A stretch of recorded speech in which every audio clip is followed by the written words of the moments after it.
Matters of the heart. So in Romans 1:21, Paul says that the hardness of heart's behind all the addictions and evils of the human race. It's by the heart that God is perceived, known, and not by reason. So that what faith is, God perceived by the heart. That's why God tells us in Proverbs, above all else, guard your heart, for it's the wellspring of life. To lose heart is to lose everything. And whoever believes in me, as the scriptures say, streams of living water will flow from within him.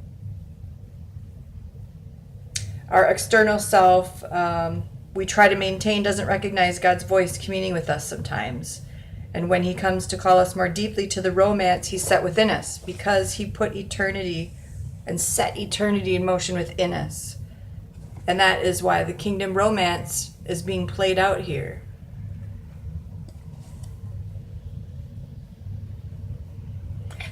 God will save you from the fowler's snare and from the deadly pestilence. He'll cover you with his feathers, and under his wings you'll find refuge. His faithfulness will be your shield and rampart. You'll no longer fear the terror of night, nor the arrows that fly by day. Psalms 91. Wouldn't that be beautiful if that was this veneration and his banner would become our national anthem? Beauty pierces the heart. God is pursuing you, though. Jeremiah says that his word is in my heart like a fire shut up in my bones. I am weary of holding it in. Indeed, I cannot, even if he tries to run from him. And even if God does inflict sometimes, he'll always prepare a remedy. The point of the story here is to fall back in love with Yeshua. The sacred romance begins in relationship, intimacy, beyond our wildest imagination, heroic intimacy. The Trinity is at the center of the universe. Perfect relationship is in the heart of all reality. To be lighthearted, to be created out of the laughter of God's light heart. In Romans 5, Paul says, look here at the cross. Here is the demonstration of God's heart. At the point of the deepest betrayal, when we had run our farthest from him and gotten so lost in the woods we could never find our way home, God came and died to rescue us. We don't have to wait for the incarnation to see God as a character in the story, to learn something of his motives. Our creation is by love, in love, and for love. And that's why love is so misinterpreted and misportrayed in this lost generation, because it stems from agape love, which is almost unfathomable in its depth. The greatest prize we have is the applause of the Father. Father, I want those you have given me to be with me where I am and to see my glory, the glory you have given me because you loved me before the creation of the world. John 17:24. Our identity is bestowed, not something that we create. We draw our identity from our impact on those others, if and how we affect them. So quit trying to rely on reason and man's own follied knowledge and seeking knowledge above Yahuwah. Because this self-worship in this generation is on steroids right now. And it's just a distraction from real pure truth. Because most people who think they know it all really only know just like maybe a 16th of all that they study. The hero really has a heart of gold, and the beloved really possesses hidden beauty. So we need to find that and embrace that and let God be the author, the perfecter, and the finisher of our faith. Every man's forgotten who he is. We are all under the same mental calamity. We have all forgotten our names. We have all forgotten who we really are. Every woman is in some way searching or running from her beauty, and every man's looking for or avoiding his strength. Because in some deep place we remember what we were made to be. We carry with us the memory of God's image bearers walking in the garden. So why do we flee our essence? As hard as it may be for us to see our sin, it's far harder still for us to remember our glory. The pain of the memory of our former glory is so excruciating. We would rather stay in the pigsty than return to our true home. We're like Gomer, the wife of the prophet Hosea, who preferred to live in an adulterous affair rather than be restored to her true love. Like Helen, we participated in our capture, though we were duped into it, and like Helen, our king has come for us in spite of our unfaithfulness.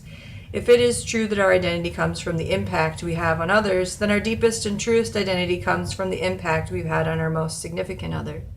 Listen to the names he's given us. No longer will they call you deserted. They will be called the holy people, the redeemed of the Lord, and you will be called sought after. Isaiah 62:4.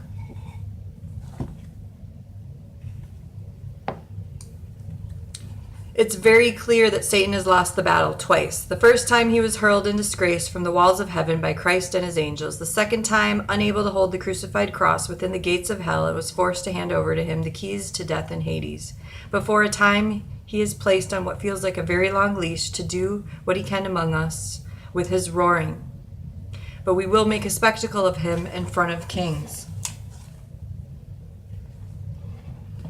Satan is at work reinterpreting our own individual stories in order to make God our enemy. He is also at work dismantling the sacred romance, the larger story God is telling, so that there is nothing visible to take our breath away. He separates beauty from truth and our thirst from our obedience to our faith. But God is countering it in his infinite wisdom by bringing back a remembrance of all things, the greater love affair, the paradise lost, and that not everything is hopeless or buried, but paradise regained.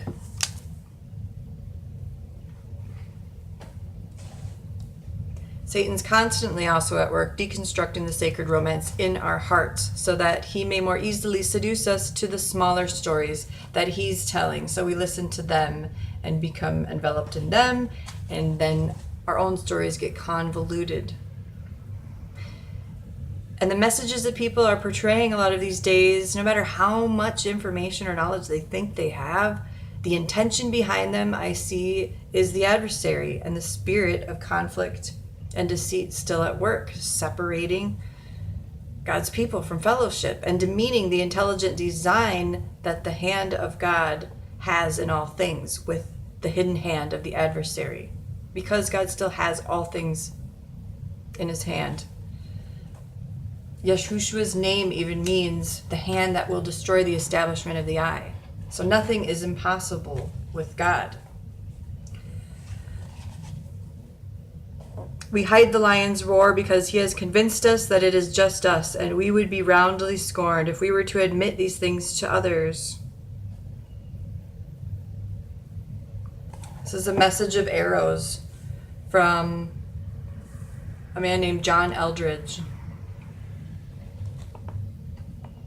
I will go before you and will level the mountains. I will break down the gates of bronze and cut through bars of iron. I will give you the treasures of darkness, riches stored in secret places, so that you may know that I am the Lord, the God of Israel, who summons you by name. Isaiah 45:2. I mean, what more do you need? He'll show you the way to get your mind clear.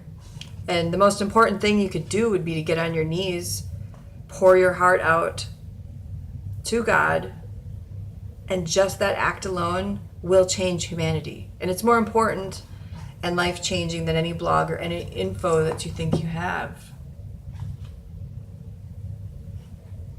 All those things can be tools, but if God's not behind you doing those things, then there's not a whole lot of power in them. And the message, it is of the soul and of the soul alone that we can say with the supreme truth that being necessarily means being on the way. We're en route. To be born again also means waking our souls up several times a day so that we don't go back to sleep.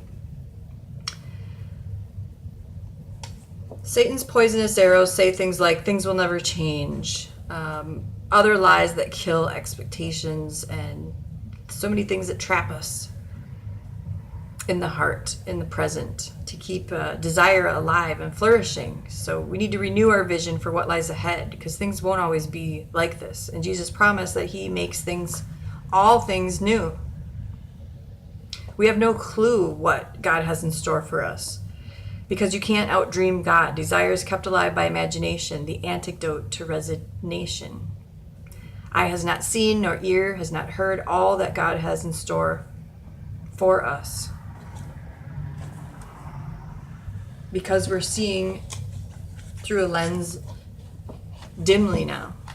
Even the prophets saw through a lens and a filter. In order to live in the kingdom of heaven, you must abide in me. Your identity is in me. If I'm not abiding in Yeshua, then where is it that I abide? In the valley of the shadow of death.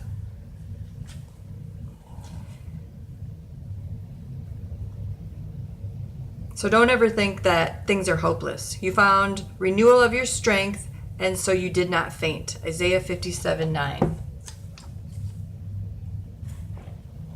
Faith and love spring from the hope that is stored up for you in heaven. Colossians 1:5.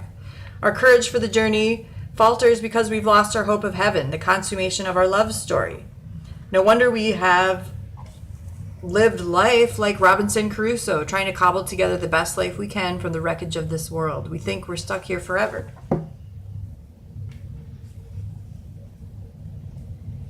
So in Revelations 2:17, talking about the living stones again and how Yeshua left living stones everywhere that will rebuild the kingdom, it says that there we shall receive our new name, known only to the Messiah, our love, which he shall give us, written on a white stone.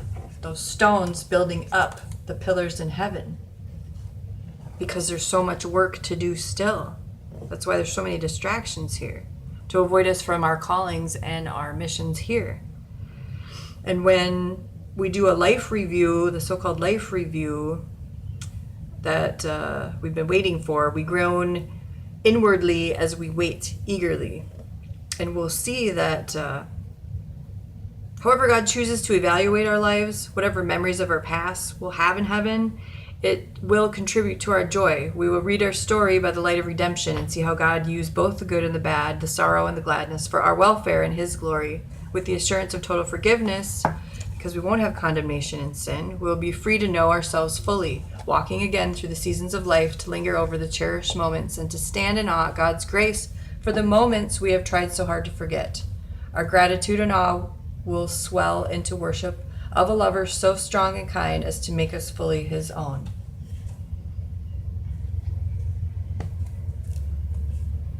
This desire is never satisfied, for it is one that grows with its fulfillment, and our relationship with God changes and leads to a constant deepening of our desires.